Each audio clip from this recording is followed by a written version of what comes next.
What's happening, guys? Sam Adams here, and welcome to another episode of On the Topic of, and today we are going to be talking about Respawn, the developer of the popular franchise by the name of Titanfall. They released Titanfall 2 in 2016. It was a fantastic game, but all that's beside the point. Electronic Arts is setting out to buy them for $455 million.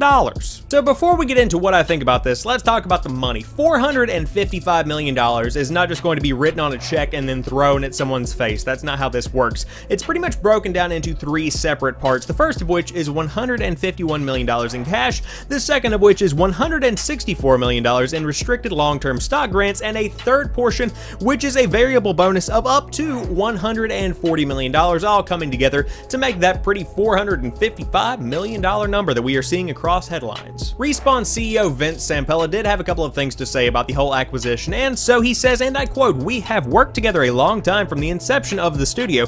An acquisition has come up from time to time. The question was, where we are in the industry, how do we take the next step in making bigger, better games? We see the need for bigger resources to make bigger games." A kind of sister statement was made by EA Executive Vice President Patrick Sutherland, who said, and I quote, "We want to have the best games. We have a good relationship. The creative freedom is still here. DICE, BioWare, our studios have creative freedom and creative integrity. That's what gets those studios to make great games." And with that statement, I completely 100% agree. Now, the worry here is that we are going to see a repeat of what happened with Visceral Games a couple of weeks back. Visceral, of course, is most recently known as the developer of Battlefield Hardline, and they were working on an unnamed Star Wars project that had a lot of story to it. And so, for whatever reason, Electronic Arts decided to come in and close Visceral's doors and reallocate those resources elsewhere. And so now everyone's kind of considering, is that what's going to be happening with Respawn in 1, 2, 3 years? I guess we'll just have to wait and see. The move that we're seeing here this week doesn't so much sound like they are wanting to shut down Respawn so much as elevate it, because they are throwing out names in comparison,